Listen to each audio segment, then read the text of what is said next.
berhubungan dengan tugas mata kuliah tentang perdataan lah. Jadi kita mendapatkan tugas tentang apa pada sih kemarin tentang gugatan ya. Gugatan itu misalnya tata cara pembuatan gugatan, terus muatan-muatan apa yang di dalam gugatan yang harus dipenuhi, terus proses-proses ke gugatan bagaimana. Kita kan dalam hal ini belum terlalu mengerti, mungkin Bapak bisa menjelaskan sekilas gitu. Apalagi kalau ada kasus, jadi kita bisa maksudnya itu Bapak bisa menjadikan sebuah kasus, jadi kita bisa membandingkan lah gitu. Oh pendataannya seperti ini dan prosesnya akan hasil seperti ini. Terutama itu dalam penyusunan gugatan apa kita kan nggak tahu Pak. Misalnya harus ada apa sih materi atau apanya lah gitu. Kita kan belum mengerti. Mohon izin dan arahan Bapak. Terima kasih Bapak. Ya. Ada hal yang menarik kalau kita bicara data itu kan menyangkut hubungan antara individu kalian seorang bisa yang terbaru kan ada gugatan yang dilayangkan oleh partai Prima, di mana tergugatnya adalah Komisi Pemilihan KPU. Karena partai Prima ini dianggap tidak memenuhi syarat dan lain sebagainya. Kemudian dia merasa ini ada perbuatan melawan hukum yang dilakukan oleh KPU dalam hal ini pemerintah. Lalu kemudian digugat ke ini gugatan perdata. Sebenarnya yang menjadi catatan itu adalah tahun 2019 terbit peraturan Mahkamah Agung nomor 2 tahun 2019 itu tentang pedoman penyelesaian sengketa perbuatan hukum tentang pemerintah. Tahun 2011 itu terjadi pergeseran kalau tergugatnya itu adalah pemerintah, maka tidak lagi di pengadilan negeri. Itu langsung ditarik atau bergeser kepada peradilan tata usaha negara. Itu menyangkut kompetensi absolut. Kompetensi absolut ini menjadi kewenangan peradilan apa? Kita mengenal peradilan itu ada peradilan hukum, peradilan agama, peradilan militer, dan peradilan tata usaha negara. Gugatan itu memang setiap dalam hakim itu tidak boleh menolak yang tidak ada aturan yang mengatur. Jadi memang perkara itu kan berjalan.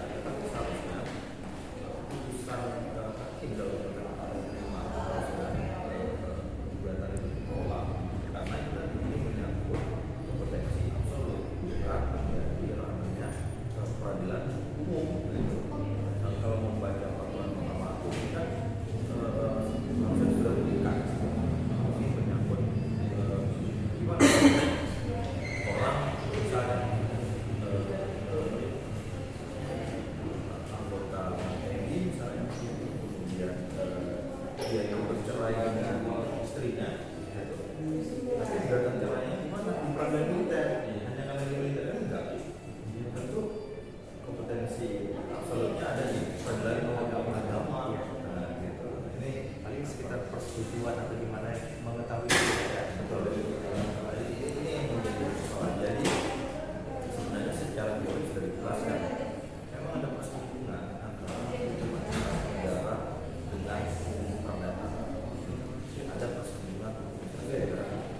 Kenapa? Karena pemerintah itu dalam kehidupan sehari-hari dia akan tampil dengan trimetal dua kepala. Dia sebagai badan publik serikat kewenangan yang tinggi, satu sisi dia juga sebagai badan hukum yang serikat dengan aturan-aturan dalam pemerintahan. Nah, jadi selama pemerintah misalnya tidak mengatur atau tidak ada regulasi atau peraturan yang mengatur tentang bagaimana relasi pemerintah dengan satu hukum di luar pemerintah, maka terikatlah dia dengan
dasar hukum atau isi gugatan yang mendasarkan partai prima itu untuk mengajukan gugatan itu apa gambaran? Kita sebelum 2019 dengan kita lagi. Kita sebelum 2019 sebelum SC formal membuat ini gugatannya itu ada demo. Karena kan juga karena pasalnya adalah gugatan kami. MK itu ada kawan hukum para jasa karena perbuatannya merupakan kerugian bagi orang lain, maka dewan untuk Hasil dari gugatan itu apa? Diterima atau gimana? sudah diterima dan menyatakan KPU melakukan kesalahan pemberantasan hukum gitu. Sehingga KPU di situ wajib melakukan penyitaan bahasanya. Penundaan Tidak pemilu itu itu harus harus disertai harus memperketat dan terima.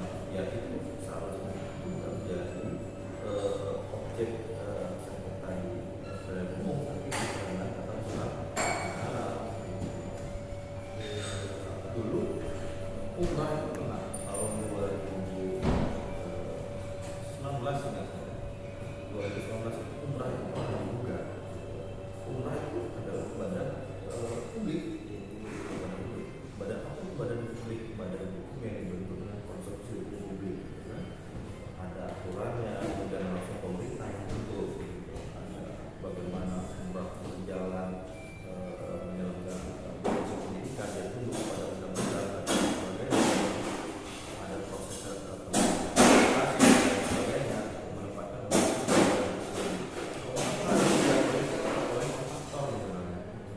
terkait misalnya salah satu proyek misalnya yang tidak dilakukan oleh pemerintah juga ke peradilan umum gitu. Jadi ketika proses peradilan umum yang dilakukan oleh hakim atau pertama hakim menempatkan dirinya sebagai pihak yang mendamaikan gitu ya. Dia sebagai wasit, dia sebagai wasit mendamaikan. Ayo mediasi dulu itu yang harus dilakukan dalam hukum perdata itu coba mediasi dulu gitu. Selesaikan dulu pihaknya sebelum perkara itu akan dilanjutkan. Itu yang akhirnya perkara rumah itu tidak sampai misalnya gitu. Nah, hakim mengarah kepada silakan mediasi selesaikan presiden yang sampai melanggar. Nah, tapi setelah 2019 terbit perma itu sudah bergeser ya, tidak lagi menjadi kewenangannya badan umum, sekarang menjadi kewenangan badan tata usaha negara. Ini perlu disinggung di dalam hukum acara perdata gitu, agar gugatan partai prima ini jangan sampai ditangkap menjadi presiden, ya, jadi presiden menjadi apa ya?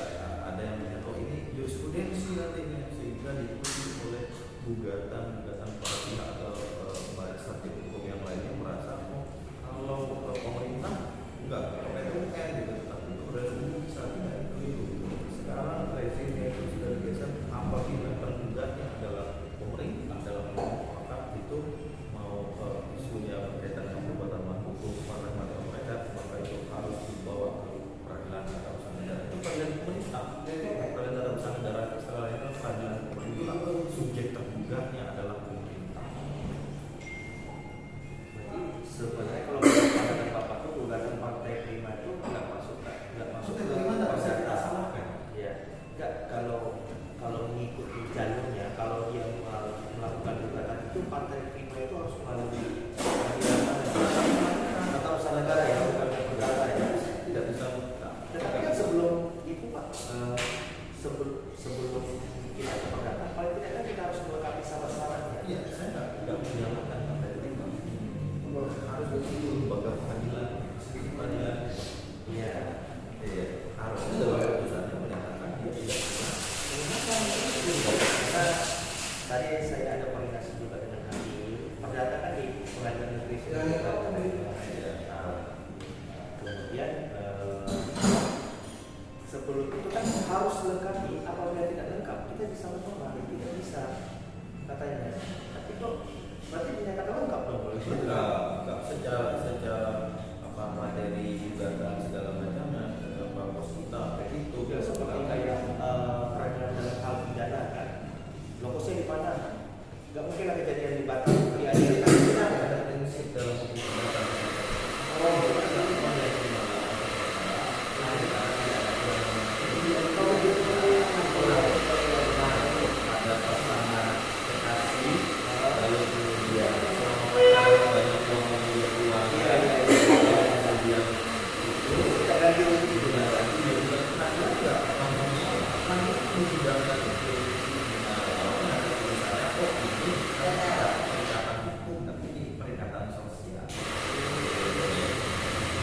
masuk dalam putusan hakim. Harusnya seperti itu. Nah makanya saya tidak tahu kan ada pengawas, ada fungsi pengawasan yang diselenggarakan oleh Komisi Judisial terhadap putusan ini. Kayaknya Komisi Judisial melakukan eksaminasi mengkaji apakah putusan terhadap partai yang terima ini benar atau tidak secara hukum. Jadi begini kan, dalam peradilan pidana hakim memutuskan dan yang dilaksanakan putusan dalam hal ini eksekutor adalah jaksa dan akan dimasukkan ke dalam lapas rutan untuk menjalankan masa pidananya. Dalam hal perdata, apabila hakim memutuskan misalnya menerima atau gimana, siapa yang melaksanakan data? Apakah itu harus diturunkan kepada jurusita atau misalnya perdata itu dalam hal tanah atau gimana eksekusinya siapa? Oh, Tidak. yang melaksanakan putusan itu berarti dalam hal ini pidana kan eksekutor itu jaksa. Kalau dalam hal perdata eksekutor pengadilan. Jurusita langsung. Iya, yang jadi masalah itu ada di peradilan tata negara. Padahal tidak punya kekuatan eksekutorial seperti halnya di pidana dan perdata. Hanya mengandalkan jabatan atas sampai pada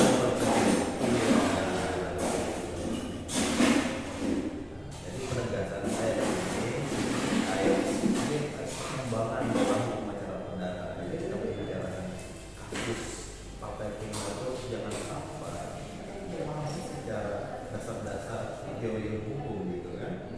Apakah kemudian yang dipraktikkan itu selalu benar atau itu tidak juga. Kita kan punya standar ideal bagaimana seharusnya hukum itu dijalankan dengan menggunakan mungkin salah satu ungkapan ahli dia katakan apa jadinya hukum tanpa ini setiap orang bisa bicara hukum tapi belum tentu yang dibicarakan itu menggunakan ilmu. Ketika ada yang review putusan pengadilan atas ya sudah kita hormati dulu kita hormati itu adalah putusan yang secara ilmu benar. Terus satu lagi Pak Bikin, apa yang istilahnya itu dalam hal pembuatan surat gugatan, apa yang harus kita masukkan di dalam pengajuan itu? Apakah harus ada buktinya atau bagaimana? Kan kita belum tahu itu. Misalnya kalau laporan dalam hal pidana membuat laporan, kalau katakan gugatan laporan kejadian tanggal sekian gini ada korban misalnya pelecehan, kita lampirkan dengan visum dokter atau pemukulan visum dokter atau ada pencurian atau pemukulan buktinya kita lampirkan dengan CCTV atau gimana. Kalau dalam hal perdata ini apa aja yang kita lakukan? Sebenarnya dalam hukum perdata alat bukti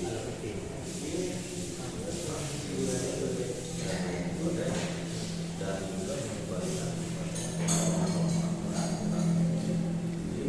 kalau membuka yang paling dilakukan apakah persoalan hukum atau bukan? Iya. Kalau sudah persoalan hukum tidak lagi. Maksudnya Data usaha negara. yang bedanya itu kalau pidana itu kita tinggal ke kantor polisi, mereka yang BAP. Kalau perdata ini kayak kita konsep sendiri ada gitu. Ini memposisikan dirinya pada masih berupaya untuk mendamaikan dia dalam hakim selalu memberi penegasan itu coba mediasi hakim pengadilan bisa memilih siapa yang menjadi mediator karena memang kalau bicara perdata ini yang paling baik itu adalah ketika perkara bisa selesai di luar pengadilan penyelesaian secara mediasi. Jadi perceraian lah ya.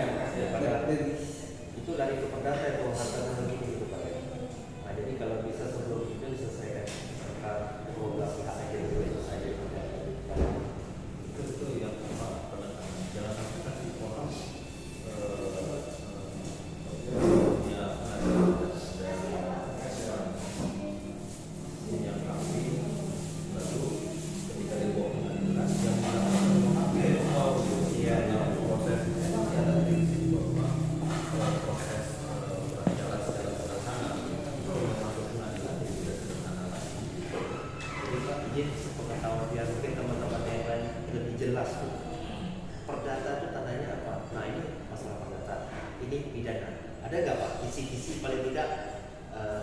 misalnya kalau data untuk orang-orang gitu, nah, itu kan seperti itu gitu. Ya, apalagi kepada pembagian golongan hukum. Kalau kita mengenal ada namanya hukum privat, ada namanya hukum publik. Hukum publik itu mengatur hubungan negara dan negara. Hukum privat itu mengatur hubungan antara individu atau hubungan antara subjek hukum. Memang kalau kita bicara perdata itu tidak ada modifikasi seperti hukum pidana. Kalau bicara waris misalnya, apakah setiap orang harus terikat kepada ketentuan dalam KUH perdata ketika bicara tentang pewarisan? Enggak, tergantung kesepakatan para pihak. Bisa saja dia pengen waris kebetulan waris dengan hukum Islam, bisa juga waris dengan hukum adat, gitu ya, atau dengan agama masing-masing gitu. Mungkin itu tujuan adalah Ya adanya mediasi dulu kan, gitu. kesepakatannya dulu apa? Ada pesan dosen saya, dia sampaikan begini waktu itu ya, ini waris gitu ya, memang sih para pihak Islam gitu kan. Nah, cuma kan pasti laki-laki dan perempuan beda, dua banding satu ya jika dalam pewarisan. Lihat tuh kondisinya. Kalau ini kondisi kita pihak pilihannya lebih berkesan mengejar harta warisan, ya sudah jangan dulu dikembalikan aja kesepakatan para pihak, nggak usah hanya Islam mau terikat kepada Islam, kembalikan kesepakatan. Negara tidak boleh merevisi karena hukum privat, negara tidak boleh merevisi. Tapi ada prinsip fakta sempadan bahwa perjanjian itu mengikat bagi ikatnya negara Mungkin apa ya, ini kayak data kita kayak sudah kuliah KS. Oke, terima kasih banyak Pak atas pengetahuan yang diberikan.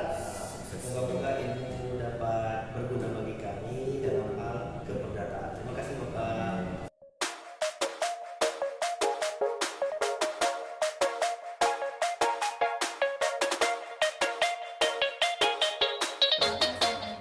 Pak dari mahasiswa Hurah, saya ingin meminta sedikit waktunya Pak untuk mewawancarai pertanyaan terkait gugatan dan jawaban atas gugatan tersebut Pak. Ya, jadi langsung saja pada pertanyaan pertama Pak, apa itu gugatan perdata dan apa saja jenis-jenisnya Pak? Oh iya, gugatan keperdataan itu kan pihak-pihak bisa mengajukan gugatan ke pengadilan terkait hak-haknya apabila dibutuhkan. Kemudian gugatan itu ada gugatan perbuatan melawan hukum dan gugatan melawan prestasi. Gugatan itu dilakukan oleh penggugat untuk membuktikan dalil-dalil apa saja yang haknya itu yang dilanggar.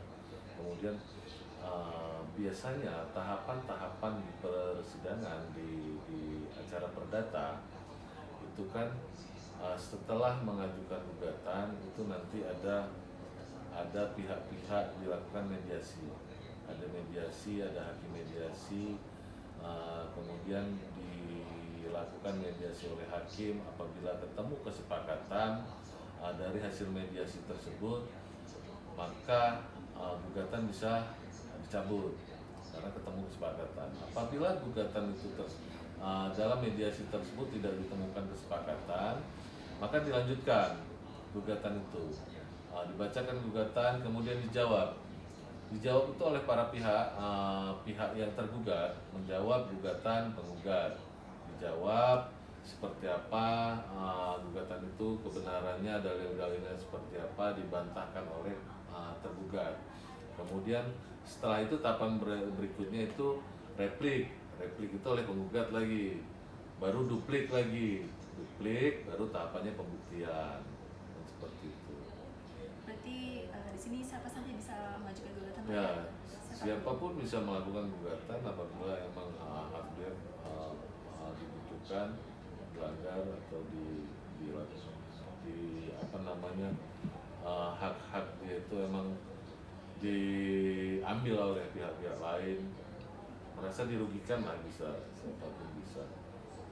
Pertanyaan selanjutnya, bagaimana cara menentukan jumlah ganti rugi yang diajukan dalam gugatan perdata Pak? Kalau jumlah ganti rugi itu biasanya yang membuat penggugat. Jadi penggugat itu dirugikan apa saja. Secara material dia apa saja, ada hitungannya. Dia yang harus membuktikan bahwa dalam suatu gugatannya itu saya merasa dirugikan 100 juta. Dia harus membuktikan 100 juta itu apa aja realnya. Nah, kemudian dia bisa membuktikan, harus bisa membuktikan kerugian material dan immaterial. Immaterial tidak terhingga itu berapa aja dia bisa sebutkan, namun dia harus bisa membuktikannya di gugatan itu. Kerugian material dan immaterial itu apa saja dengan nilai, tapi dia harus membuktikan nilainya itu ditemukan dari mana. Jadi kita nggak bisa menggugat, kita minta 100 miliar tapi tanpa ada perincian realnya 100 miliar itu ditemukan dari mana. Bisa-bisa saja penggugat mau minta ganti rugi 100 miliar, sah-sah saja, itu nggak ada masalah. Tetapi nanti dalam suatu putusan itu lagi hakim yang menilai. Belum tentu dikabulkan kerugian itu untuk dikembalikan, untuk dipulihkan apabila dia dalam mendalilkan ganti rugi tersebut tanpa ada alat bukti. Tapi sah-sah saja dia mau membuktikan berapa ratus juta, berapa ratus miliar, itu sah saja. Selanjutnya bukti-bukti Pak. Nah, bagaimana cara mempersiapkan bukti-bukti dalam gugatan perdata? Biasanya dalam gugatan perdata itu bukti-bukti sudah dimiliki oleh penggugat. Jadi penggugat bisa memiliki bukti-bukti untuk membuktikan dalil-dalil gugatannya. Apa saja bukti-buktinya? Ada keterangan, ada surat, ada ahlinya. Dia biasanya sudah memiliki bukti-bukti tersebut untuk membuktikan dalil-dalil gugatannya. Kemudian tergugat juga itu biasanya untuk membantah di situ dia bisa menunjukkan bukti-bukti dia juga seperti apa.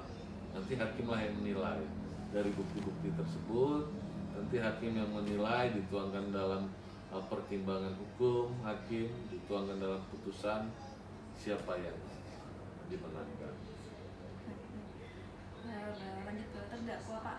Apa yang harus dilakukan jika terdakwa tidak hadir dalam persidangan gugatan perdata? Ini terdakwa ini kan istilahnya perkara pidana.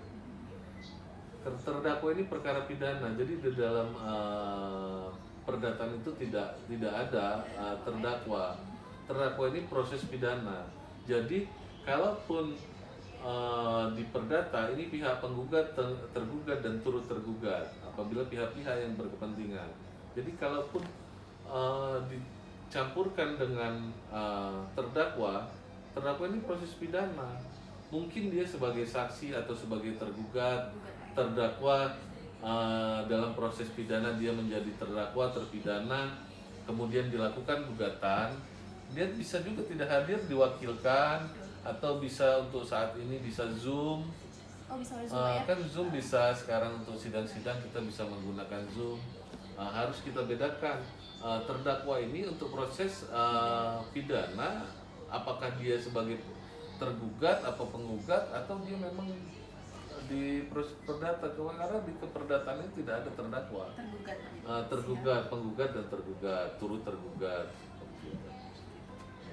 Lalu Pak, bagaimana proses penyelesaian gugatan perdata di pengadilan dan apa saja jenis putusan yang dapat diambil?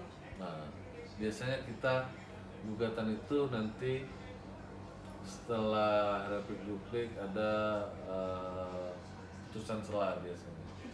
Putusan selah itu apakah ini lanjut atau tidak sidang ini, ya kan? Kalau dia sidang tidak lanjut di putusan selah selesai di situ, tapi kalau lanjut itu lanjut ke pembuktian. Nah, barulah kita menunjukkan bukti-bukti alat bukti tersebut di pembuktian.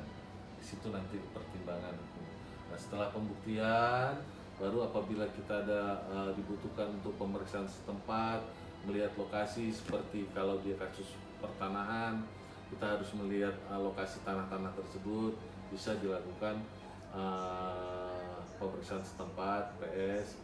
Kemudian baru putusan hakim seperti itu. Nah, dalam perdata ini Pak, apakah ada banding Pak, dan bagaimana cara mengajukan banding tersebut dalam gugatan perdata, dan apa saja persyaratan yang harus dipenuhi untuk banding tersebut? Bisa banding pihak-pihak tertentu baik penggugat maupun tergugat apabila dalam putusan hakim itu mereka menganggap belum sesuai atau belum layak menurut mereka pihak-pihak bisa melakukan upaya hukum banding. Di perdata maupun pidana dikenal banding. Banding ini tahapannya yang saat itu dilakukan persidangan di pengadilan negeri, setelah diputus kemudian lakukan banding, itu nanti pengadilan tinggi ranahnya, kewenangannya pengadilan tinggi. Pengajuan banding bisa dilakukan oleh para pihak penggugat maupun tergugat itu setelah putusan hakim. Setelah putusan hakim dia menyatakan banding di pengadilan negeri tersebut, nanti pengadilan negeri lah yang mengirimkan berkas perkara tersebut ke pengadilan tinggi untuk bandingnya. Bisa dilanjutkan juga apabila masih belum dirasa layak oleh penggugat, para pihak tersebut bisa mengajukan kasasi juga. Bisa. Kasasi sampai ke Mahkamah Agung. Semua bisa, ada tahapan-tahapan tersebut yang bisa dilakukan oleh penggugat maupun tergugat dalam hukum acara perdata. Kalau di pidana juga bisa juga pidana antara penuntut umum dan terdakwa atau terpidana atau penasihat hukumnya, itu bisa mengajukan upaya hukum namanya, banding maupun kasasi. Baik Pak, terakhir Pak, pertanyaan terakhir, apa saja konsekuensi hukum jika pihak yang kalah dalam gugatan perdata tidak mematuhi putusan pengadilan? Nanti dia kan pengadilan tergantung putusannya. Putusannya ini seperti apa? Sita eksekusi, nanti pengadilan yang eksekusi. Putusannya ganti rugi, nanti pihak-pihak tersebut mengganti. Apabila tidak diganti, nanti ada sita eksekusi, ada ada yang bisa menggantikan tersebut untuk membayarkan ganti kerugiannya. Bisa. Nanti pengadilan yang melakukan itu. Pak, mungkin itu saja yang bisa saya tanyakan Pak. Terima kasih atas waktu yang telah diberikan kepada Ya, Pak Subhan sama-sama. Gunawan selaku Kepala Seksi Perdata pada Kejaksaan Negeri Tanjung Pinang. Terima kasih.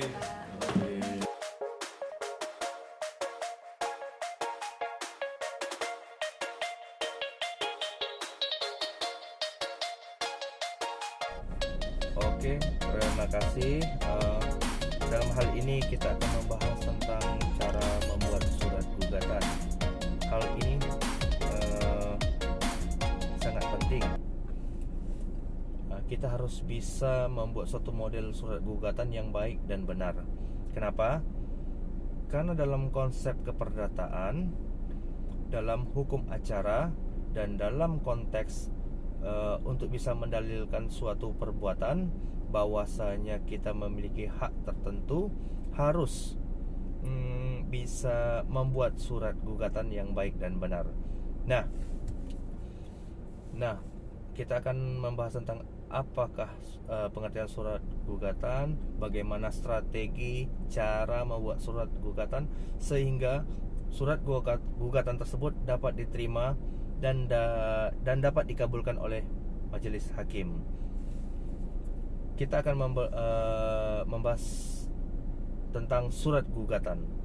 Surat gugatan merupakan tuntutan hak yang diajukan oleh pihak yang merasa haknya dilanggar ke pengadilan untuk dimintakan putusan hakim. Jadi, seseorang yang merasakan haknya diambil oleh orang lain atau oleh kewajiban orang lain yang harus dilaksanakan dan tidak dilaksanakan, dia bisa meminta hak tersebut kepada majelis hakim melalui pengadilan. Tentunya karena apa? Karena secara sukarela orang tersebut tidak mau memberikan apa yang kewajiban yang harus diberikan kepada mereka. Tuntutan tersebut adalah tuntutan hak yang mempunyai kepentingan yang layak serta mempunyai dasar hukum. Jadi tidak hanya tuntutan saja yang adalah hak yang timbul dan mempunyai dasar hukum permohonan tuntutan tersebut.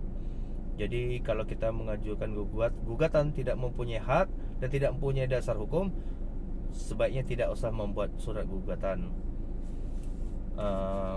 Sehingga surat gugatan itu harus memiliki dasar hukum yang benar, sehingga dapat digunakan dalam ranah hukum keperdataan.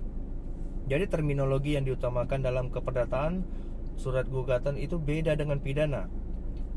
Kalau dalam pidana itu tidak ada gugatan. Yang dalam hal ini seperti surat gugatan, surat tuntutan atau dakwaan, itu khusus acara keperdataan saja. Gugatan itu sebagai tuntutan keperdataan, ya, atau burgerlich tentang hak yang mengandung tentang sengketa dengan pihak lain. Jadi, kenapa dituntut? Karena memiliki sengketa. Karena kita mempunyai hak. Kenapa dituntut? Karena kita punya dasar hukum. Jadi kalau kita mempunyai hak, kemudian mempunyai dasar hukum, kita bisa menuntut hak-hak tersebut.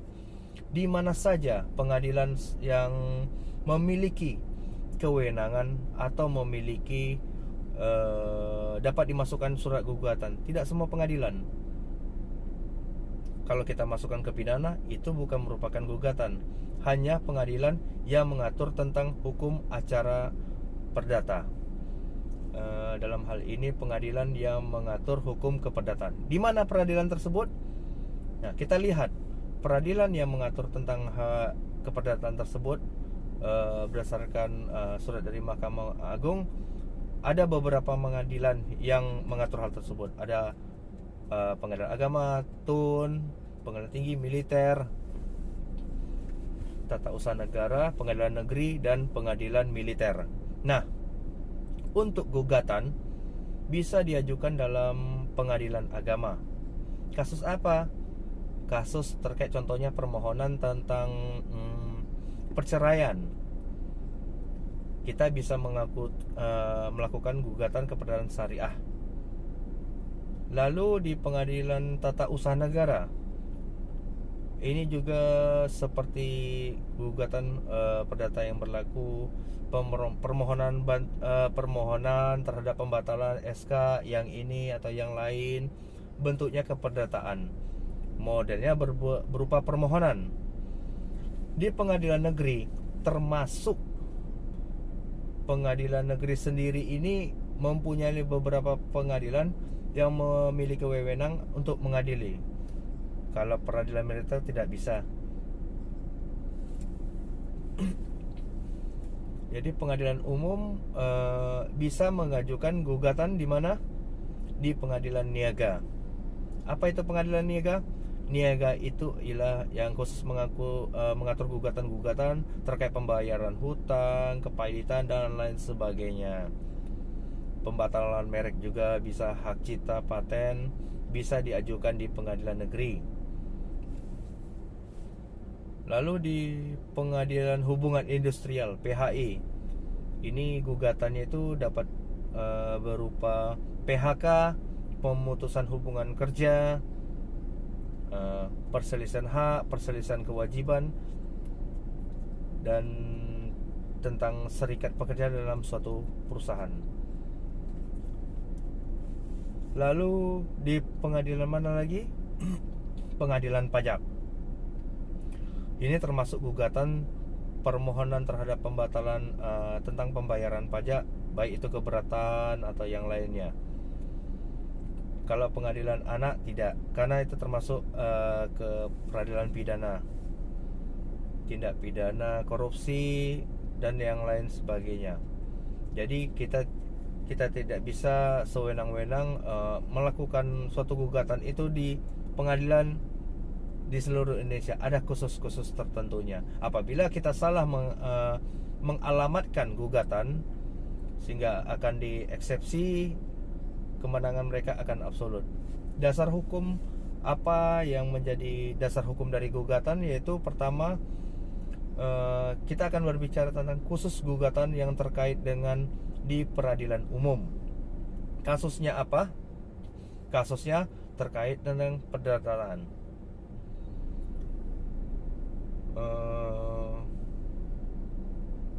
terkait kepailitan kalau nggak salah.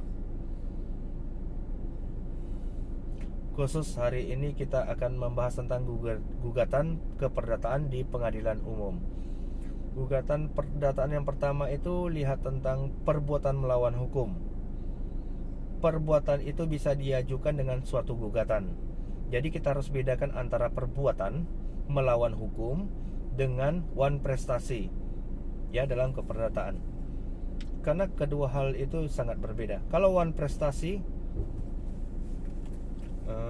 harus didasarkan kepada suatu perjanjian. Kalau tidak ada perjanjian, apakah itu lisan atau tertulis, itu bukan wan prestasi. Itu pasti perbuatan melawan hukum. Tetapi apabila tidak ada perjanjian, masuk perbuatan melawan hukum. Karena dia mempunyai kewajiban yang harus dilaksanakan.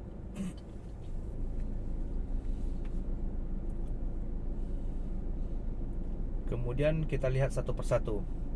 Pasal 1365 dikatakan bahwa setiap perbuatan melawan hukum yang karena itu menimbulkan kerugian pada orang lain mewajibkan orang yang karena kesalahannya menyebabkan kerugian tersebut mengganti rugi. Jadi, kalau ada perbuatan melawan hukum, perbuatan apa? Misalnya perbuatan melawan hukum itu karena ada peraturan perundangan hukum positif yang dilanggar, atau hak subjektif orang lain yang dilanggar, atau kewajibannya bertentangan dengan kepentingan umum. Itu namanya suatu perbuatan melawan hukum. Nah, perbuatan melawan hukum tersebut menimbulkan kerugian bagi orang lain. Jadi orang yang menggugat itu merasa dirugikan karena perbuatan tadi yang melanggar peraturan perundang-undangan dan lain sebagainya. Karena kesalahannya mewajibkan dia untuk membayar ganti rugi. Jadi harus dibuktikan apa bentuk kesalahan orang tersebut. Setelah diketahui kesalahan orang tersebut dan harus ada kerugian. Jadi dalam PMH harus ada kerugian. Kalau tidak ada kerugian, itu bukan PMH, perbuatan melawan hukum. Nanti gugatan Anda harus dicantumkan nilai kerugian, apakah itu material atau immaterial. Kalau tidak ada kerugian, tidak akan ditemukan perbuatan melawan hukum. Dari pasal tersebut, maka penggugat, siapa itu penggugat? Adalah orang yang mengajukan gugatan. Kepada siapa? Kepada tergugat. Tergugat adalah orang yang digugat. Nah, memenuhi unsur-unsur PMH, kalau apa saja syarat seseorang dapat dinyatakan memenuhi unsur PMH dalam keperdataan. Pertama, adanya perbuatan tergugat, yang orang yang digugat tadi mempunyai kewajiban, atau disebut juga dengan orang memiliki kewajiban untuk melakukan suatu perbuatan bersifat aktif ataupun pasif, adalah sikap yang tidak melakukan apapun yang dimohonkan. Contohnya, ada kewajiban dia untuk melakukan memberikan barang, tetapi dia tidak memberikan barang, maka disebut dengan perbuatan melawan hukum. Kemudian perbuatan tergugat tersebut adalah perbuatan melawan hukum jika yang pertama melanggar undang-undang, yang kedua melanggar hak orang lain.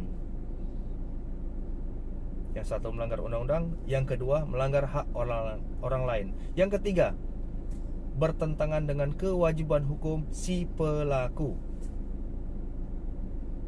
Kewajiban A dia melakukan B, sehingga bertentangan, atau bertentangan dengan kesusilaan dan kepentingan umum. Jadi orang bisa melakukan perbuatan melawan hukum kalau dia bertentangan dengan kepentingan orang lain. Kalau ditemui unsur-unsur tersebut, maka orang tersebut dapat dikatakan dengan telah melakukan perbuatan melawan hukum. Yang ketiga, ada karena kesalahan yang disifatkan karena kesengajaan, kemudian mengakibatkan kerugian material maupun kerugian immaterial. Yang kelima, ada hubungan hukum. kausalitas antara perbuatan tersebut dengan kerugiannya. Jadi kalau ada kerugian dalam PMH itu karena akibat kelalaian dari tergugat, bukan oleh orang lain. Yang keenam yaitu penggugat itu harus dapat membuktikan sekaligus berupa meyakinkan hakim bahwa PMH yang tergugat itu dialami memiliki hubungan kausalitas. Jadi gugatan ini harus memiliki dasar ke unsur-unsur 6 yang tadi, sehingga perbuatan melawan hukum itu dapat dinyatakan sebagai suatu perbuatan melawan hukum. Nah, kemudian kita lihat sekarang adalah bagaimana bentuk daripada gugatan tersebut. Apakah gugatan tersebut dapat dilakukan secara tertulis ataupun ya tidak tertulis juga, begitu. Kita lihat aturan tentang gugatan tersebut dalam pasal 118 dan pasal 120 HIR, di mana dalam pasal 118 dinyatakan bahwa gugatan tersebut haruslah dibuat dalam bentuk surat permintaan yang ditandatangani oleh penggugat ataupun kuasanya sesuai dengan ketentuan pasal 123 HIR. 123 HIR itu mengenai syarat pemberian kuasa dari pemberi kuasa kepada penerima kuasa yang harus dibuatkan secara khusus dalam bentuk surat. Jadi dengan demikian gugatan tersebut itu berdasarkan pasal 118 kalau diberikan kuasa harus dibentuk tertulis. Tidak boleh dilakukan secara lisan. Dan itu dikatakan juga dalam SEMA nomor 36 tahun 1975 jurisprudensi menyatakan bahwa jika pengajuan diwakilkan atau dikuasakan, maka penerima kuasa tidak boleh mengajukan gugatan secara lisan.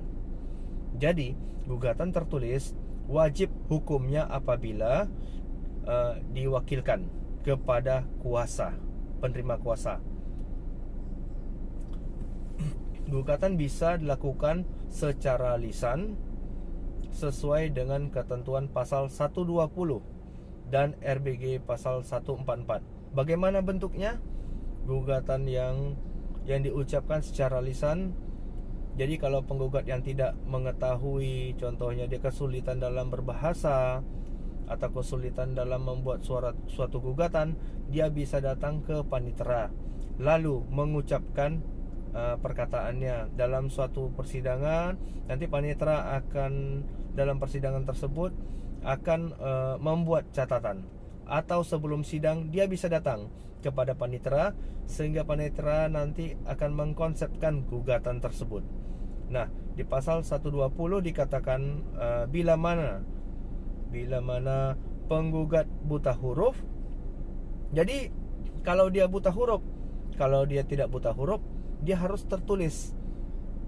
Maka surat gugatan yang dapat dimasukkan dalam lisan kepada ketua pengadilan negeri yang mencatat gugatan tersebut dan menyuruh mencatatnya.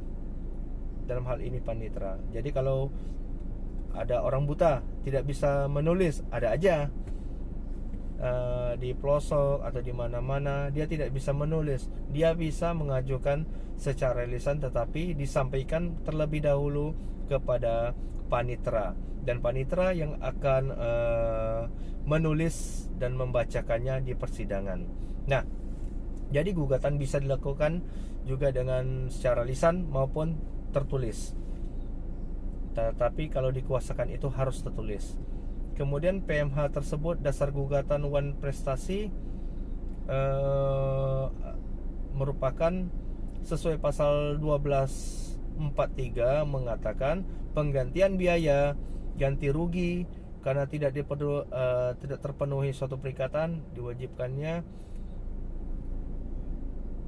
tetapi karena lalai untuk memenuhi perikatan tersebut, sesuatu itu harus diberikan atau dilakukan hanya dapat diberikan atau dapat dalam batas waktu yang ditentukan. Jadi yang namanya wan prestasi itu dimulai pada saat orang tersebut telah lalai melakukan suatu kewajibannya dan bisa dimintakan penuntutannya terhadap ganti rugi, terhadap bunga, biaya dan segalanya diatur dalam pasal 1243. Apa yang dimaksud dengan ganti rugi atau biaya? Disebut segala bentuk pengeluaran atau ongkos yang telah dikeluarkan untuk melakukan upaya gugatan.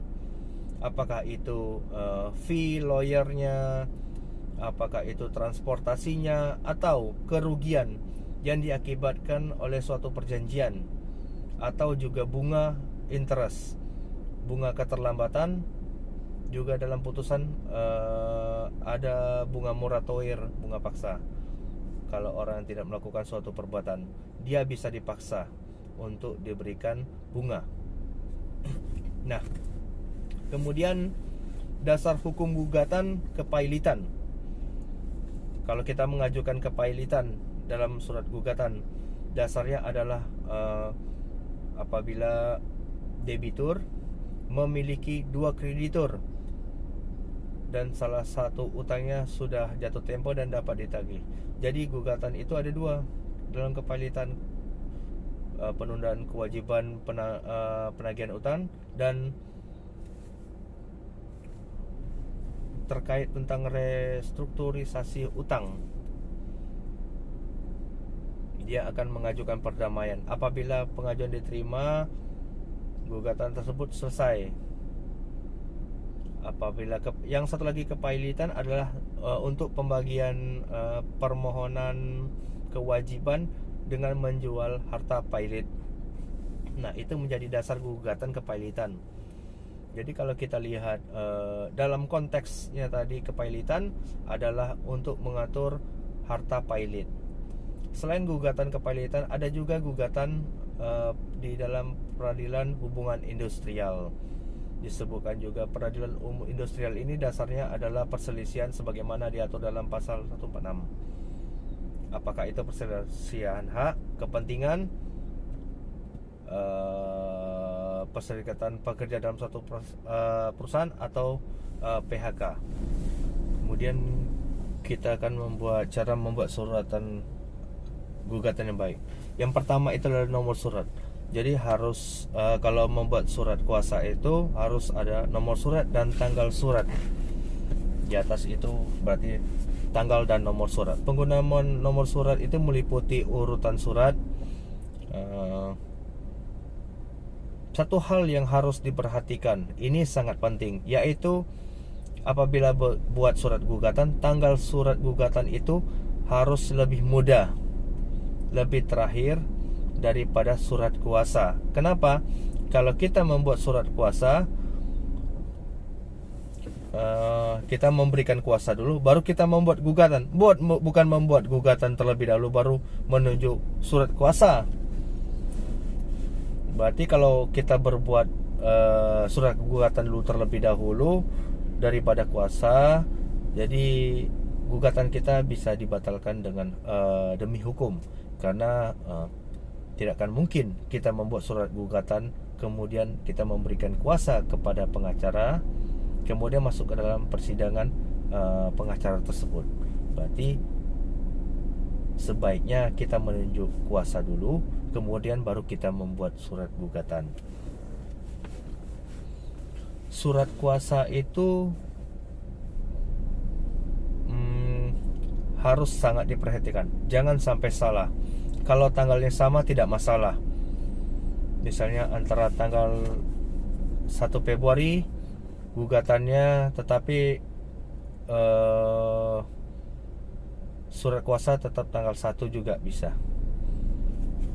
Dan apabila terbalik-balik akan membuat gugatan itu tidak memberi gugatan tersebut tidak bisa diterima. Tanggal surat kuasa harus lebih dahulu daripada tanggal membuat gugatan. Ini dalam hal tanggal surat gugatan. Kemudian tujuannya kemana kita mengajukan gugatan tersebut. Nah, ini penting. Pertama sekali itu kita harus mengajukan gugatan tersebut, judulnya bukan kepada majelis, tetapi kepada ketua pengadilan. Karena tujuan surat gugatan tersebut kita belum mengetahui siapa majelis hakimnya. belum ditunjuk oleh hakim, sehingga tujuan pertama kali gugatan itu adalah ketua pengadilan negeri mana. Nanti kita akan bahas. Kenapa? Karena kalau kita salah dalam mengajukan gugatan, itu ada dua hal. Pertama, terkait tentang kompetensi absolut dan kompetensi relatif. Jadi tujuan gugatan itu harus jelas. Apakah pengadilan negeri yang kita tunjukkan itu berwenang atas dasar kompetensi absolut dan kompetensi relatif. Nah, kalau tidak berwenang, maka gugatan kita tidak dapat diterima. Kalau tidak berwenang, 134, apabila terjadi perselisihan perkara yang tidak masuk dalam kekuasaan pengadilan negeri, maka setiap waktu dalam pemeriksaan perkara itu dapat diminta supaya hakim menyatakan dirinya tidak berkuasa atau tidak berwenang. Kalimatnya setiap waktu ya, tetapi pada umumnya ini adalah diberikan pada saat kita mengajukan surat jawaban atas gugatan. Dalam surat jawaban itu harus ada eksepsi terkait kompetensi absolut dan kompetensi relatif. Apa itu kompetensi absolut? Absolut itu terkait dengan pengadilan mana terkait substansi hukum yang akan kita ajukan gugatan. Apakah pengadilan PHI atau pengadilan pajak atau pengadilan niaga atau pengadilan agama, karena substansinya. Jadi contohnya seperti ini, kita mengajukan gugatan tentang pemutusan hubungan kerja atau PHK, lalu kita ajukan ke pengadilan negeri, otomatis kita salah, karena kompetensi absolutnya yang berwenang mengadili PHK adalah peradilan hubungan industrial yang ada, sehingga gugatan kita akan salah alamat. Dan juga kompetensi absolut sangat gampang, nanti gugatan kita tidak akan diterima. Atau kita ingin mengajukan keberatan terhadap pajak,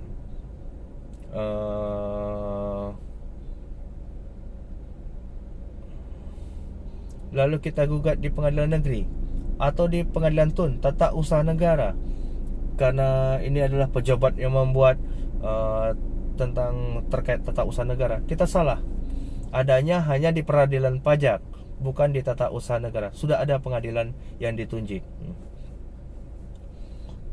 Jadi ada tempat yang khusus, sehingga harus ya kita laksanakan sesuai dengan alamat. Jadi jangan salah menempatkan posisi. Itu kompetensi absolut.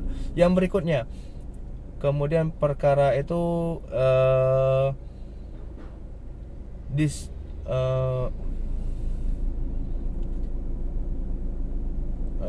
selain daripada kompetensi absolut itu ada namanya kompetensi relatif. Ya, terkait apa? Terkait asas. Asas. Yaitu pengadilan mana yang berwenang mengadili terkait dengan wilayahnya, wilayah tempat di mana tergugat berdomisili atau sesuai dengan ketentuan pasal 118. Jadi kalau kita ingin mengajukan gugatan terkait tentang kepentingan substansinya atau kompetensi absolut itu terkait dengan kompetensi relatif. Bagaimana kita menentukan pengadilan mana, pengadilan negeri mana yang berwenang berdasarkan dengan wilayahnya? Misalnya sudah diatur dalam ketentuan pasal 118 HIR. Pasal 118 HIR menentukan di mana pengadilan mana yang boleh mengadili berdasarkan di mana tergugatnya. Jadi kita akan lihat satu persatu di mana. Di pasal 118 gugatan ditandatangani oleh penggugat atau kuasanya secara tertulis. Diajukan kemana? Tujuan gugatan di pengadilan negeri tempat di mana tergugat bertempat tinggal atau berdomisili.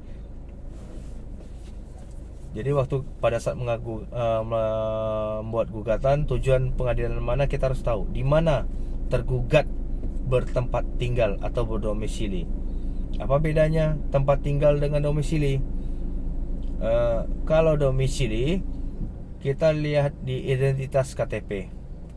Pada umumnya dasar gugatan adalah tempat KTP-nya yang berada. Tapi terkadang ada orang yang punya KTP, tetapi dia bukan berdiam di tempat KTP yang bersangkutan. Misalnya dia tinggal di Jakarta, KTP-nya masih di Surabaya, atau Tangerang, KTP-nya masih di Jakarta, atau di Tanjung Pinang tapi domisili di Batam. Nah, di mana kita akan ajukan gugatannya?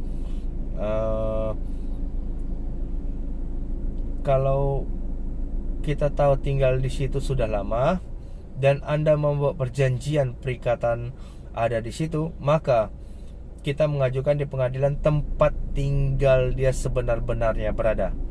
Contohnya, dia sebenarnya tinggal Jakarta, tapi KTP Surabaya. Kita tidak akan mungkin mengajukan gugatan Surabaya, tetapi itu di Jakarta. Begitu.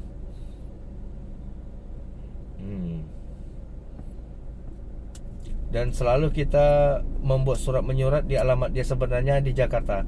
Jadi kita harus mengajukan gugatan itu di tempat alamat sebenarnya, yaitu di Jakarta, bukan di Surabaya. Walaupun KTP yang bersangkutan adalah di Surabaya, karena sebenarnya dia sudah lama tinggal di sana. Kecuali KTP-nya itu Surabaya dan kita baru bertransaksi dia di Jakarta, kita baru akan ke Surabaya KTP berdasarkan KTP-nya. Jadi kalau lebih dari satu bagaimana caranya? Kalau tergugat lebih dari satu orang, ada tergugat 1, tergugat 2, tergugat 3, di mana kita akan mengajukan? Tergugat 1 di Batam, tergugat kedua Pekanbaru, di Medan, di Aceh tergugat berikutnya. Kita bisa memilih. Jika tergugat lebih dari satu, maka tempat bisa berdasarkan beberapa orang tergugat itu, kita bisa memilih salah satu atau tempat yang jelas yang sudah kita mengetahui ada salah satu tergugatnya tinggal di tempat tersebut. Ya, kalau bisa tempat penggugat juga yang berdomisili sehingga lebih memudahkan untuk koordinasi. Kemudian kalau tergugat tidak diketahui berada di mana gitu keberadaannya. Kalau tidak diketahui domisilinya di mana tempat tergugatnya, maka bisa mengajukan gugatan di tempat penggugat, ya, di tempat penggugat.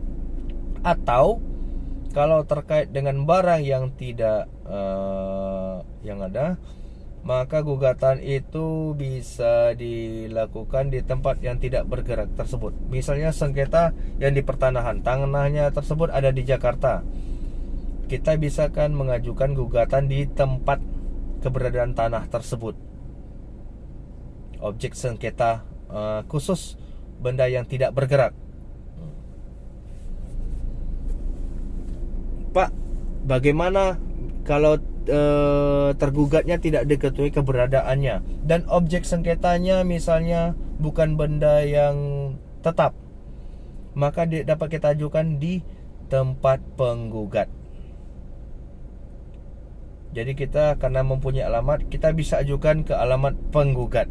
Begitu.